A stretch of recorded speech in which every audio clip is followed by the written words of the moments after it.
आज हम लोग एक नया अध्याय प्रारंभ करने जा रहे हैं। अध्याय का नाम है चट्टान। चट्टान को सैल और अंग्रेजी में रॉक कहते हैं। तो चूंकि हम लोग चट्टान के बारे में अध्ययन करेंगे तो हम लोग ये भी अध्ययन करेंगे कि चट्टान का निर्माण कैसे होता है, चट्टानों के निर्माण की क्या क्या प्रक्रियाएं होती हैं, चट्टान कितने प्रकार के होते हैं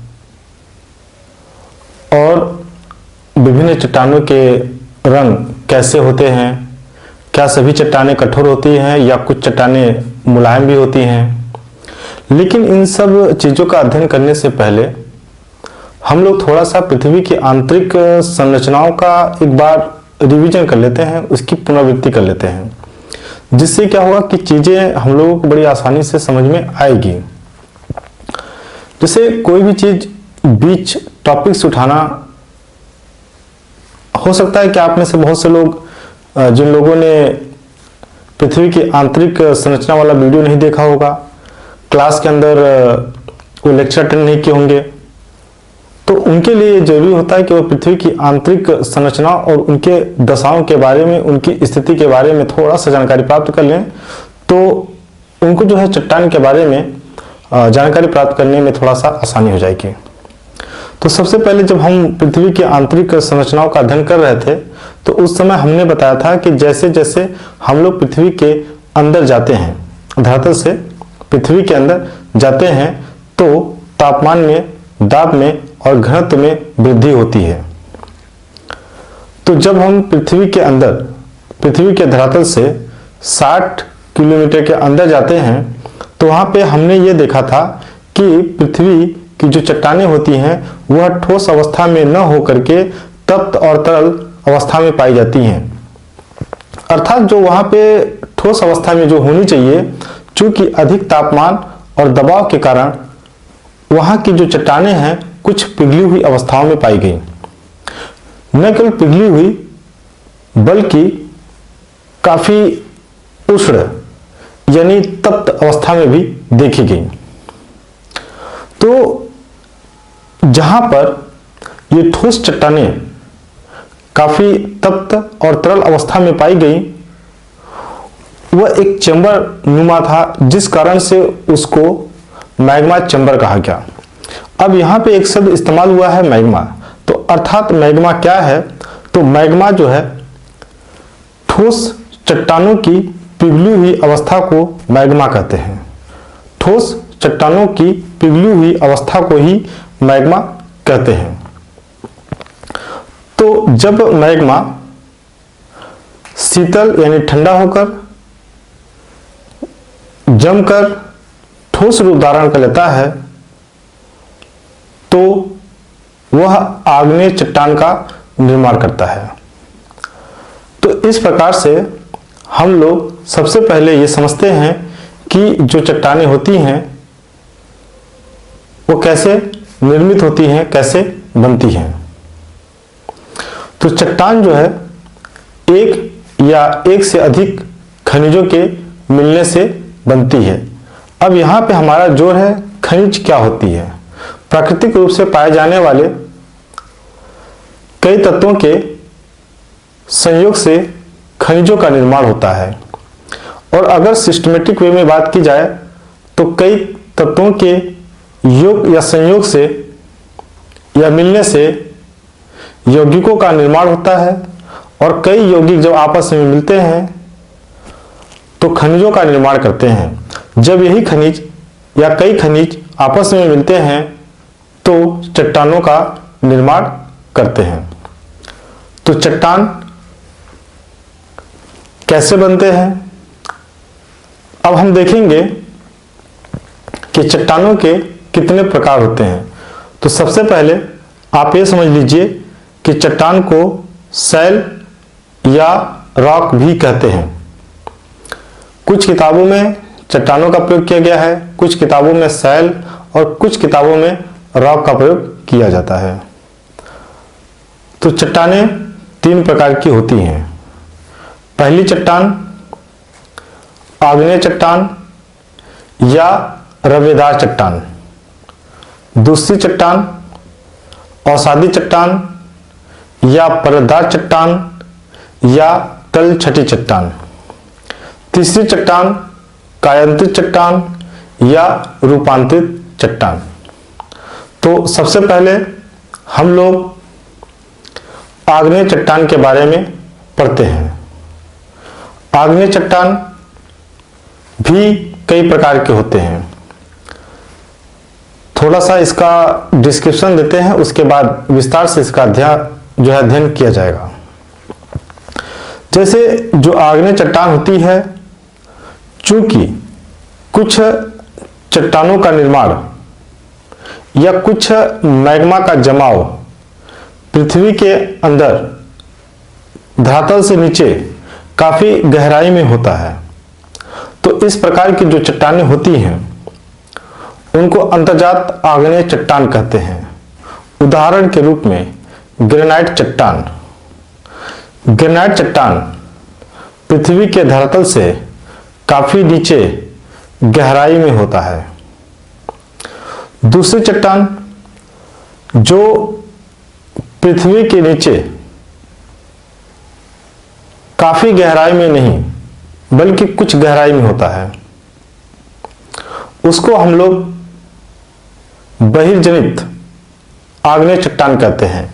उदाहरण के रूप में बेसाल्ट चट्टान। और आपका जो कंफ्यूजन है उसको दूर करने के लिए ये जानना आवश्यक है कि जिस पे हम लोग रहते हैं वह परतदार चट्टान है, यानी अवसादी चट्टान है, यानी तलछटी चट्टान है। परतदार चट्टान, अवसादी चट्टान या तलछटी चट्टान का निर्माण भी आग्नेय चट्टानों से होता है। परतदार चट्टान, अवसादी चट्टान या तलछटी चट्टान का निर्माण भी आग्नेय चट्टानों से होता है। जो रूपांतरित चट्टानें हैं या कायांतरित चट्टानें हैं उनका भी निर्माण आग्नेय चट्टानों से होता है। तो इस प्रकार से यह स्पष्ट हो जाता है कि जो आग्नेय चट्टानें होती हैं वह मूल चट्टान है, इसलिए इनको प्राथमिक चट्टान भी कहा जाता है। जो आग्नेय चट्टान होती है वह आपको बताया कि दो तरह की होती है। पहली अंतर्जात आग्नेय चट्टान, दूसरी बहिर्जनित आग्नेय चट्टान। लेकिन कुछ चट्टानें ऐसी होती हैं जिसमें सिलिका की मात्रा अधिक होती है, जिसमें सिलिका की मात्रा 65 से 85% होती है। ऐसी चट्टान को हम लोग अम्लीय चट्टान भी कहते हैं। उदाहरण के रूप में ग्रेनाइट। दूसरी जगह जिसमें सिलिका की मात्रा अपेक्षाकृत कम होती है, 45 से 65% या 45 से 60%। इस प्रकार की जो चट्टानें होती हैं वो भारी होती हैं, लेकिन इनका निर्माण ग्रेनाइट चट्टान के ऊपर होता है। उदाहरण के रूप में बेसाल्ट चट्टान। तो सिंपल वे में अगर कहा जाए तो आग्नेय चट्टान दो तरह की होती है। पहली अंतर्जात आग्नेय चट्टान और बहिर्जनित आग्नेय चट्टान। दूसरे वे में अगर कहा जाए तो अम्ल प्रधान आग्नेय चट्टान और क्षारीय आग्नेय चट्टान। तो सबसे पहले हम लोग देखेंगे कि जो आग्नेय चट्टान होती है उसका निर्माण कैसे होता है। आग्नेय चट्टान में क्रिस्टल पाए जाते हैं। जो आग्नेय चट्टानें होती हैं उसमें क्रिस्टल पाए जाते हैं। तो क्रिस्टल का जो आकार होता है वह मैग्मा के शीतल होने की दर पर निर्भर करता है। जो आग्नेय चट्टान होता है वह मैग्मा के शीतल होने की दर टाइम या समय पर निर्भर करता है। मैग्मा अगर बहुत तेजी से ठंडा हो रहा है, मैग्मा अगर बहुत तेजी से ठंडा हो रहा है तो उसमें क्रिस्टल या रवे बहुत छोटे होते हैं। वहीं पर अगर मैग्मा धीरे धीरे ठंडा हो रहा है तो उसमें क्रिस्टल या रवे या कण के आकार काफी बड़े होते हैं। तो इस आधार पर भी हम लोग आग्नेय चट्टानें जो होती हैं उनका वर्गीकरण कर सकते हैं। बड़े कणों वाले आग्नेय चट्टान और छोटे कणों वाले आग्नेय चट्टान। जो बड़े कण वाले आग्नेय चट्टान होते हैं वह पृथ्वी के अंदर काफी गहराई में होते हैं, क्योंकि वहां पे मैग्मा के ठंडा होने की दर काफी धीमी होती है। उदाहरण के लिए जो ग्रेनाइट चट्टान होती है उसके जो रवे होते हैं, उसके जो क्रिस्टल्स होते हैं, उसके जो कण होते हैं काफी बड़े होते हैं। क्योंकि जो ग्रेनाइट चट्टान होती है वह अम्ल प्रधान चट्टान होती है। इसमें सिलिका की मात्रा 65% से लेकर 85% तक होती है और इसका जो औसत घनत्व होता है वह 2.75 से 2.8 होता है। जो ग्रेनाइट चट्टान होती है वह अपेक्षाकृत हल्की चट्टान होती है।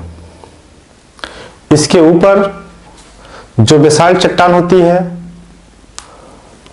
उसका जो निर्माण होता है ग्रेनाइट चट्टान की अपेक्षा इनका जो जमाव होता है काफी तेजी से होता है, जिस कारण से इसमें